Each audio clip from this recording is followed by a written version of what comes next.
Ananta Gauda Vaishnavinda ki Jai. Rishi Panchatattva ki Jai. Antarashram Bhagavatam ki Jai. Shyamananda Prabhu Kirubha Mahotsav ki Jai. Sacred Street Party, is that what you call it? Yeah. The Sacred Street Party ki Jai. Harinam Sankirtanam ki Jai. Harihatmadanga ki Jai. Go Premanandi. Haribo. Glorious to the assembled devotees. Hare Krishna. All glories to Shri Guru and Grand Gopal Sri Prabhupada. All glories to Shri Guru. Namo Krishna Jaya Krishna Vastaya Bhuttale Srimate Bhaktivedanta Swami Niti Nami Namaste Sarasate Devi Gauravani Prachayane Nirvasesha Sunyaham Krishna Shikari Jai Shri Prabhupada. Hare Krishna. I like your nice Sika, my Prabhu. You have a nice Sika now. You go to work with your Shika, no problem. I wear a copper suit. You wear a cap. Everybody knows now. Everybody. He lives in a city called Sham Sunderland.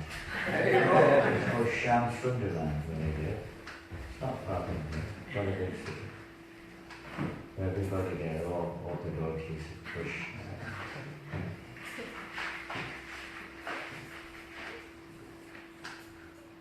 Hare Krishna. The verse number 28. Oh, famous verses. Om Namo Bhagavate Vasudevaya. Om Namo Bhagavate Vasudevaya. Om Namo Bhagavate Vasudevaya. Om Namo Bhagavate Vasudevaya. Om Namo Bhagavate Vasudevaya. Om Namo Bhagavate Vasudevaya. Srimad Bhagavatam, Canto 1, Chapter 2. Divinity and Divine Service. Text number 28 and 29. Kindly repeat. Vasudeva, Vasudeva, Paraveda,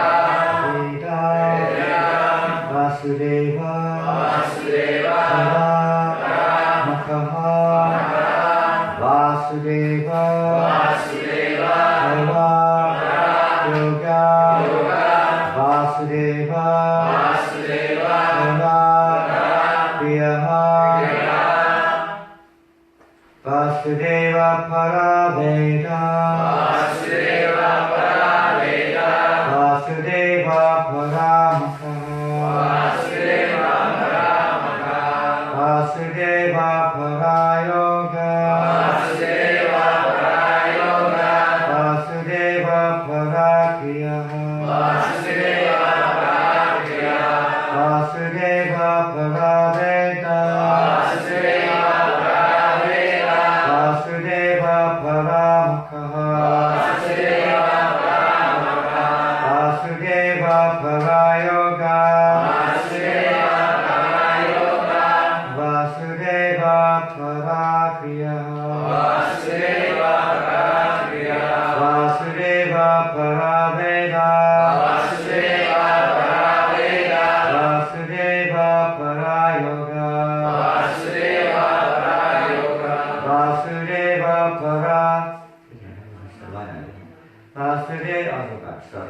Vasudeva Paraveda, Vasudeva Paraveda, Vasudeva Paramakaha, Vasudeva Paramaka, Vasudeva Parayoga, Vasudeva Parayoga, Vasudeva Parakriya.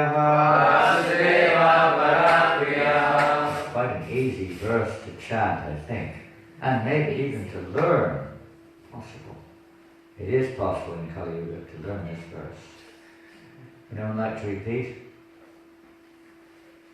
Vasudeva Paraveda, Vasudeva Paraveda, Vasudeva Paramaka, Vasudeva Paramaka, Vasudeva Parayoga, Vasudeva Parayoga, Vasudeva Parakriya, Vasudeva Parakriya, Vasudeva Paraveda, Vasudeva Paraveda, Vasudeva Paramakaha, Vasudeva Paramaka, Vasudeva Parayoga, Vasudeva Parayoga, Vasudeva Parakriya, Vasudeva Parakriya.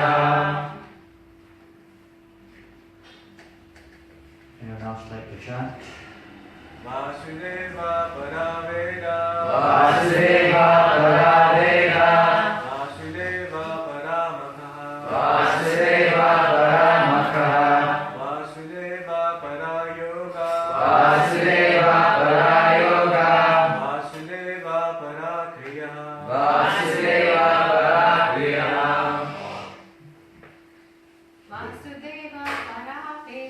Vasudeva Paraveda, Vasudeva Paraveda, Vasudeva Paramakaha, Vasudeva Paramaka, Vasudeva Parayoga, Vasudeva Parayoga, Vasudeva Parakriya, Vasudeva Parakriya, Vasudeva Paradeva, Vasudeva Paraveda, Vasudeva Paramakaha, Vasudeva Paramaka, Vasudeva Parayoga, Vasudeva Parayoga,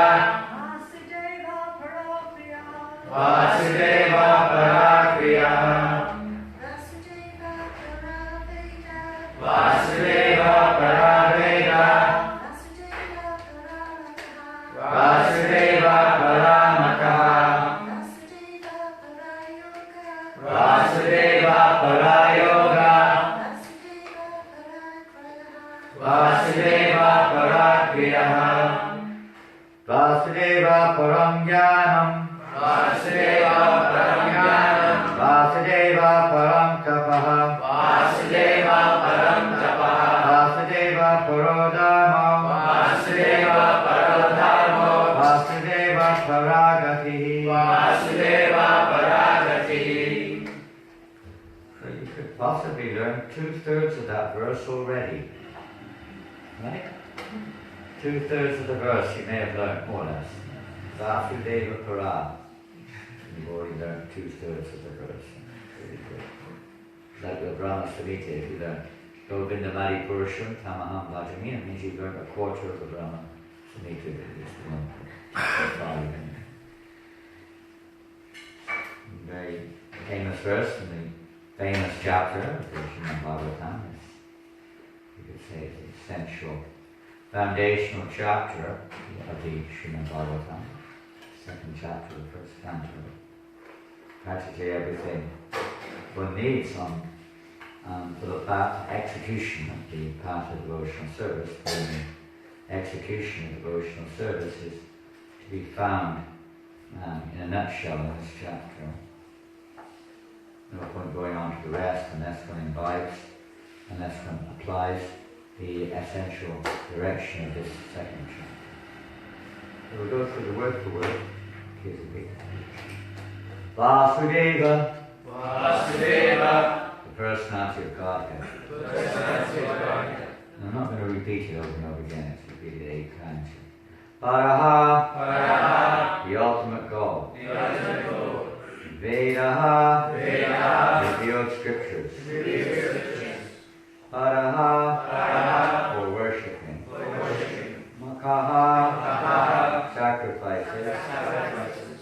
Paraha, Paraha, the means of attaining. means of attaining. Yogaha, Yogaha, mystic paraphernalia. mystic paraphernalia. Paraha, Paraha, under his control. under his control. Kriyaha, Kriyaha, fruitive activities. fruitive activities. Vasudeva, Vasudeva, Param, Param, supreme. Jnanam, Jnanam, knowledge. knowledge. Param, Param, best. best. Tapaha, Tapaha, austerity. austerity. Paraha, Paraha, superior quality. superior quality. Dharmaha, Dharma, religion. religion. Paraha, Paraha, ultimate. ultimate. Gatihi, Gatihi, goal of life. goal of life. Translation of purport, I'm not sure what to do. It's over 3 pages long, the purport.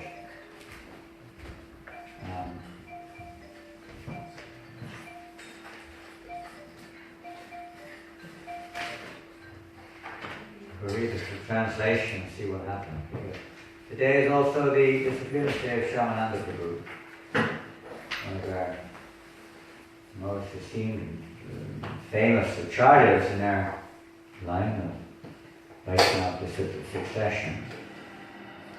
So we may speak a little bit about that. Maybe not. Maybe we can carry on next week with the same purport. It's going to take a long time. In the revealed, do you have all this on the board up here? On the screen? In the revealed scriptures, the ultimate object of knowledge is Sri Krishna, the personality of Godhead. The purpose of performing sacrifice is to please Him. Yoga is for realizing Him. All fruitive activities are ultimately rewarded by Him only.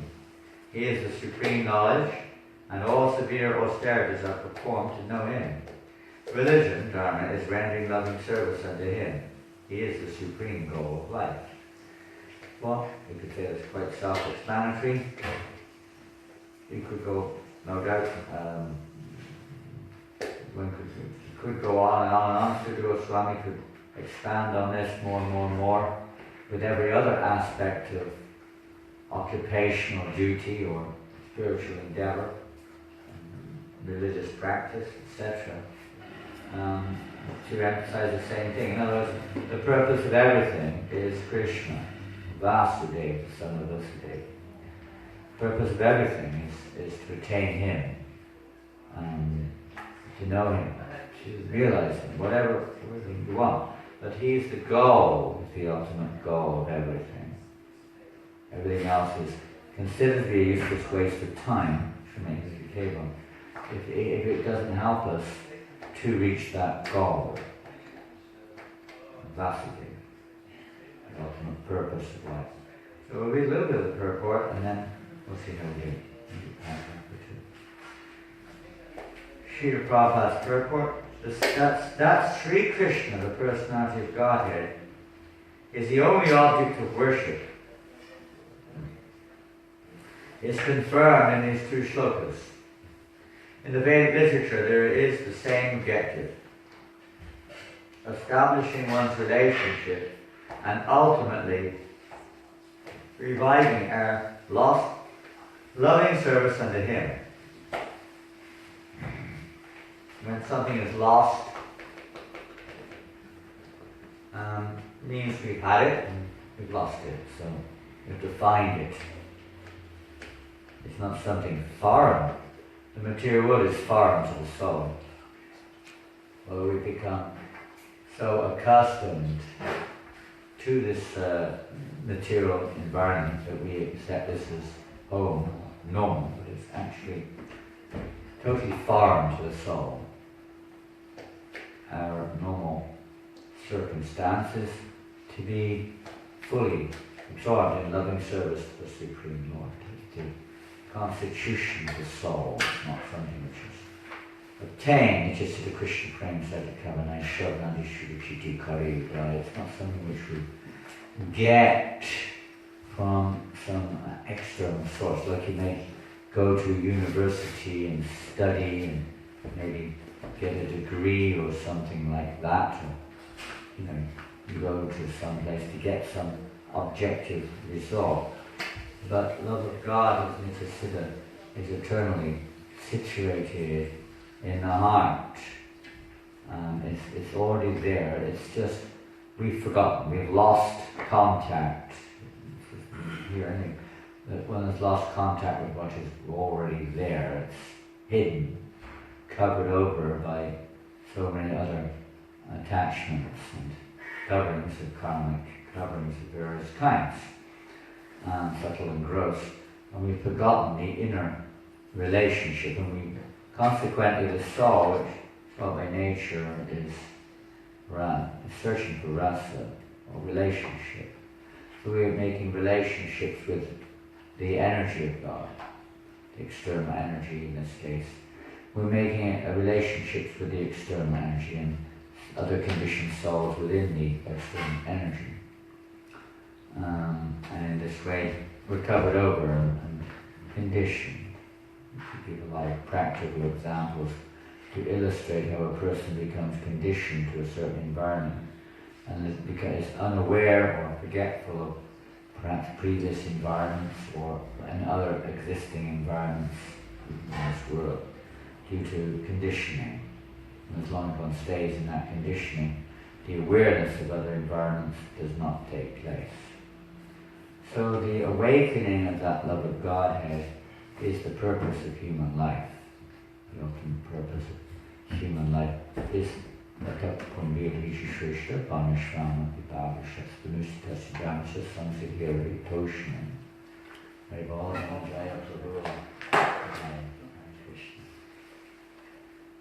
goal of human life is that to samsiddhir Krishna, to the pleasure of the Lord, no matter what one's position may be, within or without the so-called Varnashram system. As a human goal at least, the Varnashram system means human life. The whole goal of that system is to love Krishna, to worship Krishna, to please Krishna. And if it doesn't, then Shrama Evi Kevam.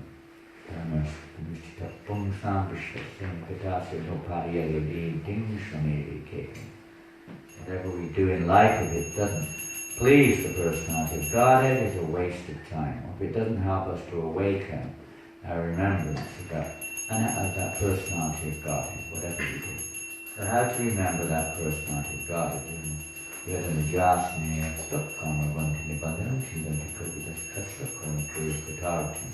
These verses you've already read in this chapter.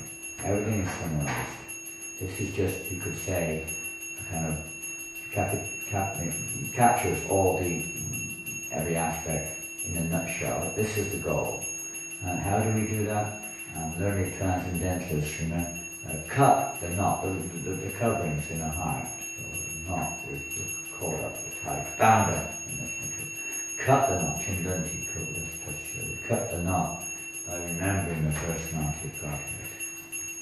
So human life is devised in such a way as to facilitate the remembrance of the personality of Godhead. How we remember that supreme personality of Godhead. That is the purpose of human life. The real purpose of life is to remember Krishna in various ways, and specifically in this age of Kali which we are living in. The essential process of remembering the personality of Godhead. There are many other related process, not the same process, but related activities to remember Krishna, but the essential process of remembering Krishna is to chant the Lord's holy name, in this Kali Yuga specifically. Kalaya doshanadeva janasya ekamahana guna kirtanadeva krishnasya mukta sangha param prachata. In this age that we're living in, it's an ocean of faults. Everywhere there's faults, meaning in terms of deviation, ocean of deviation. All kinds of material, captivating, so-called pleasures, objective pleasures. Buy this, buy that, eat this, eat that, hear this, hear that. Vote for me, vote for you. And it's all different, Maya. Different forms of Maya trying to attract the attention of living entities. So Kali Yuga people are generally Manda Samanda Mati, Manda Bhava. People are very disturbed, lazy, quarrelsome, misguided in this age of Kali, generally speaking. It's a very disturbing age. And it doesn't just mean feeling disturbed, but the material energy, the objects around us, the society, even political party, or whatever it may be. I think you had an election yesterday or the day before. Did we win? Did we win? Did the Hare Krishna party get elected? Did they get elected? No. Anyway, we glanced at it, we saw who lost. Unfortunately, they all lost. But he got a bag of Gita, Maharaj. Who did? Jeremy Corbyn. Well, he never won. He got a bag of Gita, did he? What did he do with it? Well, I've seen his picture. Really? Yeah. Oh. I hope he still got it. I hope he didn't put it in the bin. What's his name? Corbyn. I hope he didn't.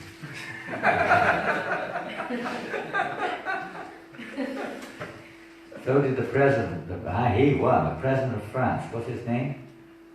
Macron. He got a bag of Gita. I was in Dijon. Maybe when we were in Dijon. We were together there, right? You were not there. You didn't come. We were in Dijon, the city in France. Famous for mustard. And we were there, and one of the little boys there, Ramlila, quite careful. Anyway, she asked, he wanted some Bhagavad Gitas, so she got some Bhagavad Gitas off of us. And a few days later, that Macron was on his campaign, and he was in that town, and she went right through the security, boof, and gave him a Bhagavad Gita. He also got a Bhagavad Gita. Very auspicious, huh? All the leaders of, I don't know if Mr. Trump has got a Bhagavad Gita. Maybe. Doesn't seem to be having much effect if it is. He said it doesn't seem to be having much effect if he has. Maybe. He's doing a good job of upsetting people, so that's good. Maybe that's what it's all meant to be. Krishna's doing something, all these unusual characters coming into place. But hopefully it's to open up the doors to allow the real character of Krishna to come into the forefront more and more and more. Anyway, I hope, whatever the Lord wishes. So today, another way, of course, of the chanting of the holy names, and this is brought into this world by the most merciful Lord himself, Lord Chaitanya Mahaprabhu, and his followers, and Srila Prabhupada, of course, specifically in our experience anyway, has brought this Krishna consciousness to the West, accompanied this Yuga Dharma, was it? Krishna Varna Krishna Krishnam Sangopangas the Parshvam Yogya Sankirtanam Praya Yajanti Sumedasava. Intelligent persons in this age of Kali worship the Lord. How do they worship Him? By Sankirtan. The performance of Sankirtan. That Lord who is accompanied with His weapons and so on, that's His beauty, all of His paraphernalia and everything. It's not some, it doesn't come as Chaitanya Mahaprabhu with bows and arrows or axes or whatever it may be. But He comes with His associates also. They're also described as His weapons. He comes with His associates. So many of His associates, one of those, I think we have to finish at 8:45 at the latest. So briefly, one of His most famous associates wasn't a direct associate exactly, but following in just after the line of Chaitanya Mahaprabhu, after Lord Chaitanya had unmanifested his pastimes. Maybe he'd already appeared, I don't know when he appeared, but one of those great personalities was Shyamananda Prabhu. And just in a little summary, because Bhakti Vinod Thakur, he describes how important it is to, how purifying it is to hear about the pure devotees of the Lord, and their service, their life, their pastimes, and so on. It helps to awaken enthusiasm.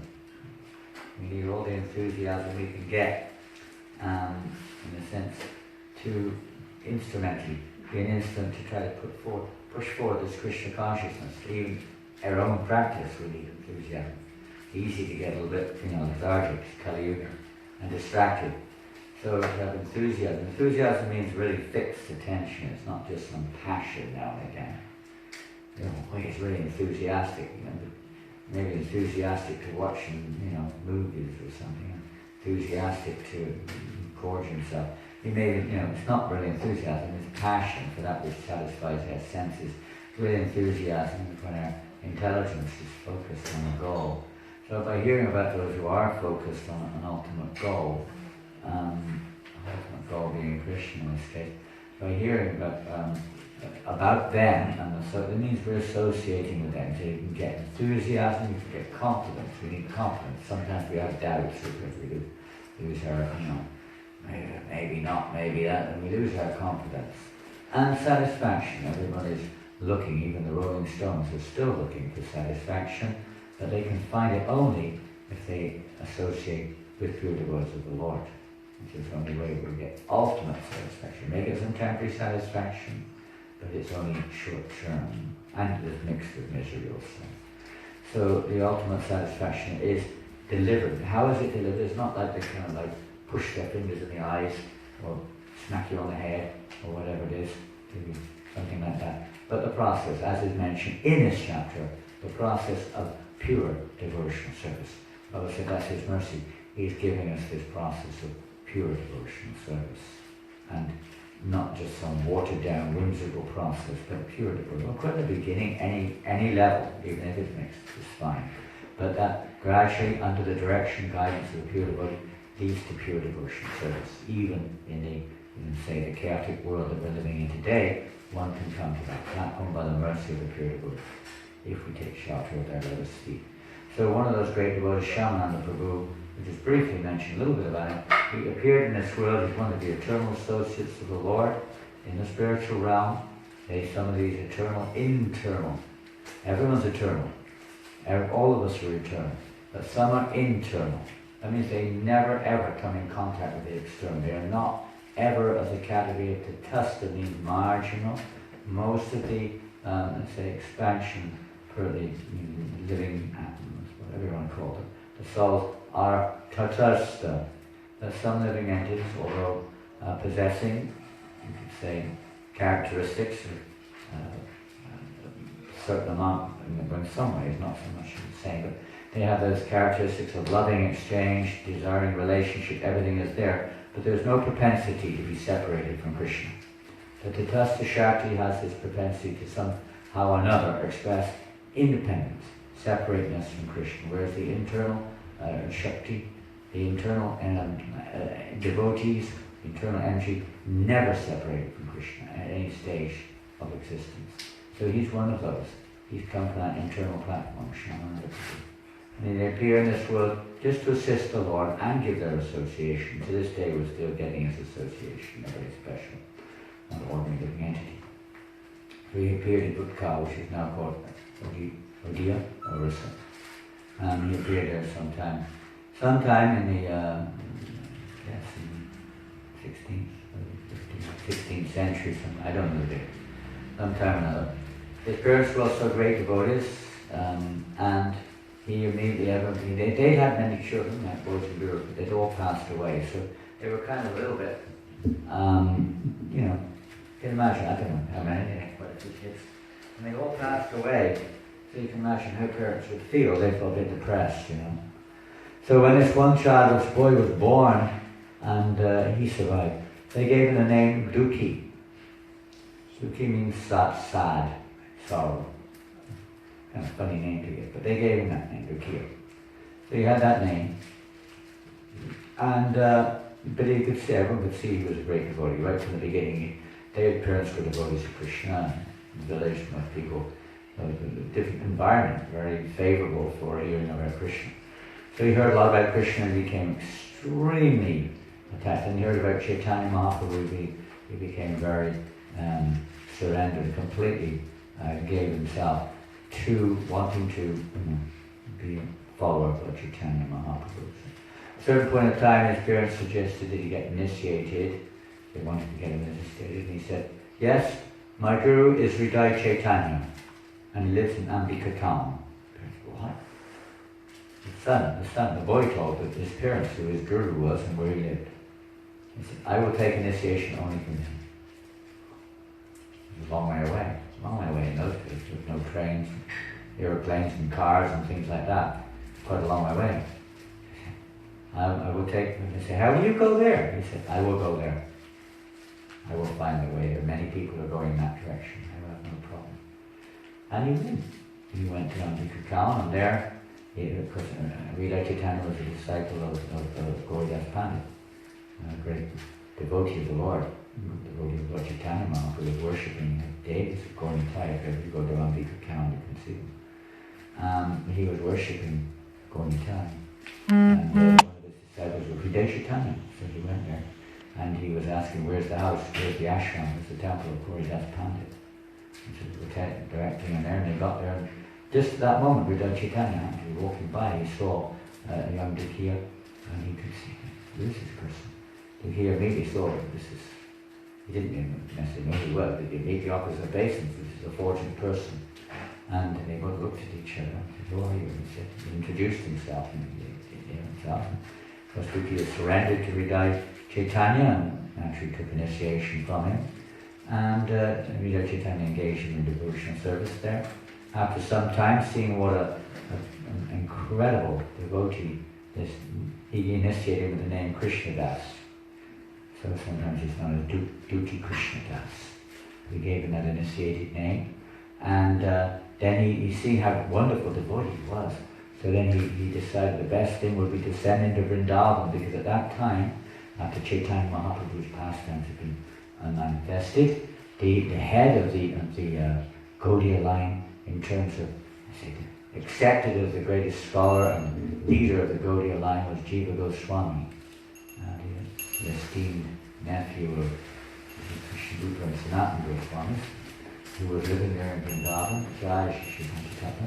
So he did. He sent him there, and he sent a message to Jiva Goswami saying, "Please take my disciple, Dukhi Krishnadas, under your shelter, and send him and teach him everything, and please send him back in due course of time." So Jiva Goswami was very happy to receive his Dukhi Krishnadas as one of his chief students. Jiva Goswami never ever initiated anyone. He only had Siksha disciples. He had no Diksha disciple at all, but many Siksha. So he was one of them. Narottam Das was another, and Srinivasacharya. These were some of the famous ones, some of his famous Ramchandra Kaviraj, some of his famous students, Siksha disciples. And so time went on, and Jiva Goswami, he gave menial service menial service, actually it was Shyamananda, that Dikhi Krishna Das at that time, who asked for menial service. So Jiva Goswami gave him menial service, sweeping the kunj, near Seva Kunj, that area. He would sweep around the trees in the forest to keep it clean. That was his service. Very happy. He was in ecstasy doing this service. What can I say? It says you just can't describe how much bliss and ecstasy he was feeling. He would take the broom and put it on his head regularly like this with all the dust of the Dham and all. People, he was hankering to get the dust of the Dham. We hear so many different devotees and even demigods who are hankering to get that dust of the Dham, and we take it for granted. Here, take some dust from Vrindavan. What am I supposed to do with it, we say? Sometimes people bring dust. What am I going to do with this, Put it in your mouth. That's enough. That's enough. So the words they read, the dust of the Dham is what do they say? Most valuable for substance that exists in the heart of Srila Prabhupada. So anyway, he was sweeping the kunj. And one day, when he was sweeping in the morning, he had an amazing experience. He saw this effulgent anklet. Anklet? What do you call it? Anklet? What's the bracelet? Is the wrist, is it? Ladies? Yeah. Bracelet is the wrist. Anklet, right? Huh? Okay. Anklet. So this amazing, it was a fortune. What is it?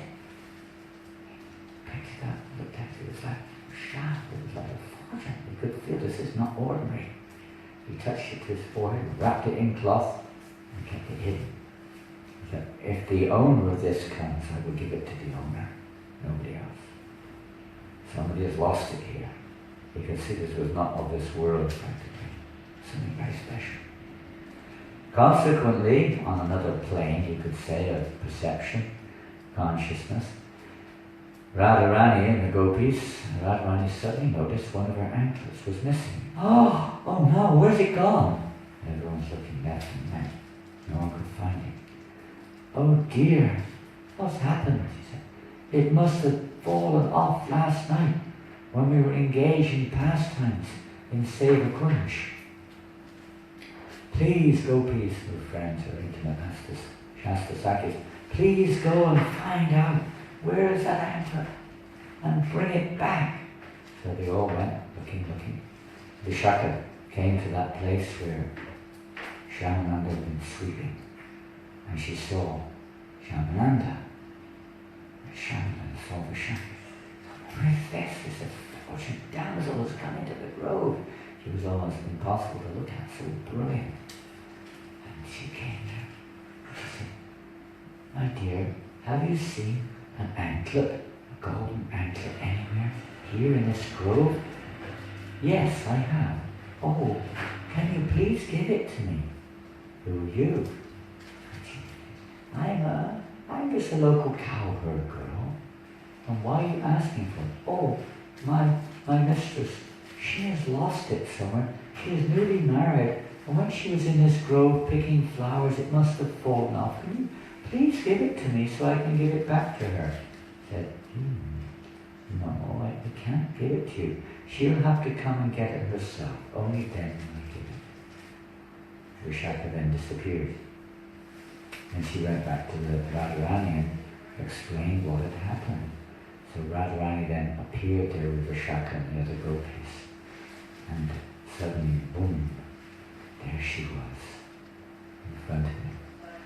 Shyamananda was completely overwhelmed, stunned, in ecstasy, seeing the divine form of Radharani. Suddenly, and then he gave the anklet to Srimati Radharani. And Radharani, Vishaka said, Radharani wants to give you a boon, a benediction, wants to give you something in return for giving back the anklet. So then suddenly, in front of his eyes, he saw Radhakund. And then they dipped him into Radhakund. And he assumed the form of a gopi. And he became, at that time he hadn't been in his city, he became a gopi. And then Radharani took that anklet, and with that anklet and the kumkum from her lotus feet, she made the imprint, she printed it on his forehead. red Shyamananda Shyamanandi Tila, which you see common in many places, especially in Vrindavan. The devotees wearing this kind of different, slightly different shape, red kumkum, or not kumkum, that's it, but this red tila here came from Srimati Radharani's lotus feet and the anklet, which Shyamananda found. And then she gave him the name Shyamanandi. And then after that, Glories of Pandit, the spiritual master of Chaitanya, Subal in Krishna Lila. And then she said, your name is now Shyamanandi, but when you go back to the material world, it will be Shyamananda. Shyamananda, and your word is Tila. Quite revolutionary. And Glories Pandit in the spiritual world is Subal, and Subal said, don't worry, you think of me if you have any problems with the name Tila, and I will solve the problem. So then suddenly he found himself back in the groves of Vrindavan in Sevakumaj. And he went immediately to Jiva Goswami. He was surprised. What's this? Where have you got this markings from? Then he explained the whole story of what happened. It's transcendental revelation that he had. And Jiva Goswami said, okay, from now on your name is Shyamananda, and you continue to wear this tilak. Don't tell anyone about it, how it happened. Keep this a top secret. So sure enough, people were asking, what's going on? What's happening to Dukhi Krishnadas? Suddenly he's got a different name, and his tilak has changed. This is strange. How has this happened? And of course they didn't have internet or Facebook, so it may have taken a little longer in those days, but the news eventually reached Ambika Town. And there Hridaya Chaitanya heard about this. He thought, what is this? My disciple has taken a different name and has started wearing different tilak. This is bogus. This is bogus. He sent some monks and great souls there to investigate and check it out. They went there and confirmed indeed this was happening. He sent a note to Jiva Goswami. Jiva Goswami said, because first he thought, what is this? I sent my disciple to this Jiva and he's reinitiated him and giving him different symbols. What is this? He was very upset. But Jiva said, no, it's nothing of my doing. So it's not anything of your doing? Then what is it? And then as he came back, all by your mercy. My mercy? What is this? Some mercy? Yes. This is nonsense. So he marched off with many other great souls from Ambika Town to Vrindavan to get to the bottom of this, to put things straight. They got there, he saw this, he was very angry. What is this? How is this? He said, this is the same thing. He says, all by your mercy, Gurudev. This is not my mercy. Since when is it my mercy? I have not given this. He got very upset. He started to beat him. He got so upset he started to beat Shyamananda. Shyamananda was very humble. He said, this is all your mercy. And he explained a little bit about what had happened. By the mercy of the Guru's Guru. He said, if it's by the mercy, where have you got this from? How can you speak like this? Then he went, and then he said, if this tilak is real as you say it is, then let me see what happens. First of all, he went into a deep, deep trance. In that trance, Glories Pandit, in this form of Subal, said, don't worry, I will protect you, because he's actually the spiritual master of Hridaya Chaitanya. So then he came from the trance, they were all watching. He came back and he said, yes, this is how it happens. And if it's true, then see, I will scrub this tilak off. And they held him and they started to scrub the tilak with soap and scrubbing brushes. They would come off and come straight back on again. He was very good. Still he wasn't satisfied. Everyone was thinking, is this real? Maybe this really did happen. He explained what happened. That this was the gift of Radharani and his own spiritual master. But he still wasn't fully satisfied. And he was beaten in and he was so on. And Lord Chaitanya Mahaprabhu said, appeared in a dream of Hridaya Chaitanya.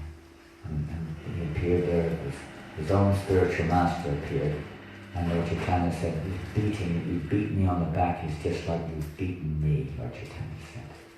And Glories Pandit explained, in this form of Subal, actually, which is completely bona fide. And it's a fact. Because Shyamananda was Glories Pandit and Hridaya Chaitanya and Sakya. They're in the mood of coward boys. It's all play. They're in the mood of coward boys.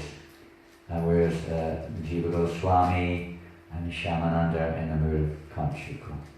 They're in the mood of conjugal love, Madhurya Ras. So then they explain it. And they explain there's really, ultimately there's no difference in one sense. It's just different aspects of bringing pleasure to Krishna, which is the Guru's, say, perfection, if they can help the disciple to bring pleasure to Krishna. This is the highest pleasure. So everything was settled, everyone was happy, and after some time, and Hridaya Chaitanya went back to Ambika Kalm, very satisfied, everything was made up. And meantime, of course, the time came when Jiva Goswami decided it's time to spread this message of the Goswami's literatures to all over. So he sent Shyamananda, Srinivas and Narottam with the famous bullet cart Sankirtan. I wish I had my computer, I could read it, I'll do it later. Something very interesting. The first ever travelling Sankirtan book scores. Have you seen those, Chaitanya Ballava? I've not seen the scores. No, I know of the party, but I've not seen the scores. Oh, well, I've got the scores. Wow. Yeah, I wrote the origin. He said, yes, this is, I don't know, I have to follow up more because actually it is authentic. It was found in some Arabian library, some letter which was sent by Narottam or something with their first Sankirtan scores, how many books they distributed. Wow. So they went with this bullock cart full of books, and they all got stolen, of course, by King Beer on the way. This king, and that's another story. It's not directly related to Shyamananda. That was Srinivasacharya's pastime. But eventually they were recovered. By this time, Shyamananda had gone back to Ambika Kalm, and Narottam also went back to Kaituri. And then when the books were discovered, of course, they started to again preach that message of the Goswamis, message of Chaitanya Mahaprabhu, and particularly having descended from Utkal, Orissa, Shyamananda went back to Orissa, and there he preached widely, making many disciples, including the illustrious Rasikananda, one of the most famous preachers at that time of Krishna consciousness. And like that, many temples were opened, deities were installed, and hundreds of thousands of devotees were made, disciples and devotees, and rekindled the flame of the Sankirtan movement there in Orissa. And eventually, Shyamananda Prabhu's time for departing back to Godhead came, and he left the world somewhere there in Utkal. And he had Pushpa Samadhi in Vrindavan, just across the road from the Radhasham Sundar temple, which of course is credited to him establishing that worship there in Vrindavan, the Radhasham Sundar temple. And across the road is Pushpa Samadhi of Shyamananda Prabhu. So it's time to finish now. It's after 8:45, requested. And later on we'll hear the first scores, maybe when we get back from Sankirtan, maybe before we go or something, of the first travelling Sankirtan party, as far as we know, in the history of at least book distribution. Sankirtan was always going on, Harinam. Book distribution Sankirtan party. Sankirtan. So accompanied with the Harinam Sankirtan, the book Sankirtan, go on nicely together, Prashadam and so. And then I see you have a couple of leaflets up there, is it? Yes. Have we got books as well, or anything? We've got books, yeah. Okay, good. There's plenty of leaflets there, or little cards, these nice little cards. But we went on Sankirtan yesterday for an hour and a half or something in Lanark, your local town. And we had how many devotees? 12? 12 of us, wasn't it? Full car out, 12 of us. Some went to Dumfries because 3 or 4 went to Dumfries to book some festival there. And there's a festival in Lanark also, with the annual, what do you call it?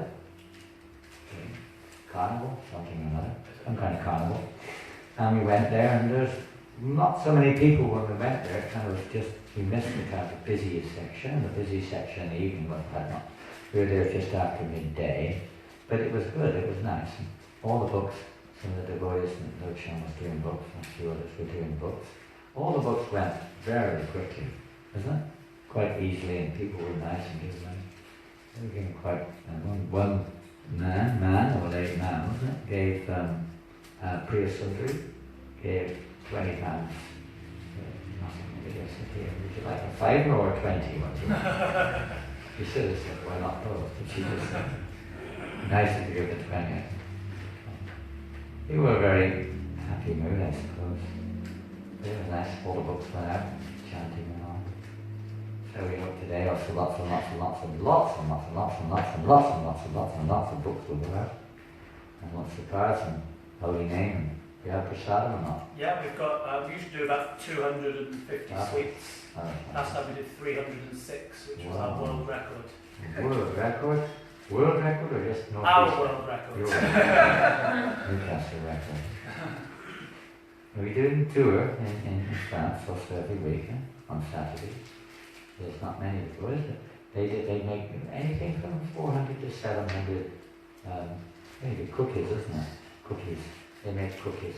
400 to 700 cookies every week for it. Nice. People are getting purified. Very fortunate. Hare Krishna. Shri Prabhupada ki jai. Shri Shyamananda ki jai. Following the footsteps of Shyamananda Prabhu, we invite everyone to join us 11 o'clock. We'll leave here at 10:30ish and to go to the city for the Sacred Street Party. Is that what it's called? Sacred Street Party. Very sacred. Street Party. Some others, yes, they were intoxicated, but they were not as intoxicated as the devotees. The devotees were most intoxicated. And so, free to just roam around and uninhibited, bringing good fortune to all. Hare Krishna, Srila Prabhupada ki jai. Go, I didn't read the purport because it's 3 pages long. So Oh, you yes. can do it. That's fine, we can do it again. Do it again. It's a very long, 3 pages, over 3 page purport. I just read the first line and that was it. That's fine. Because it's already 20 past. Yeah. Prabhupada Shyamananda. Jai Shri Prabhupada ki Jai. Holiness Janananda Goswami ki jai.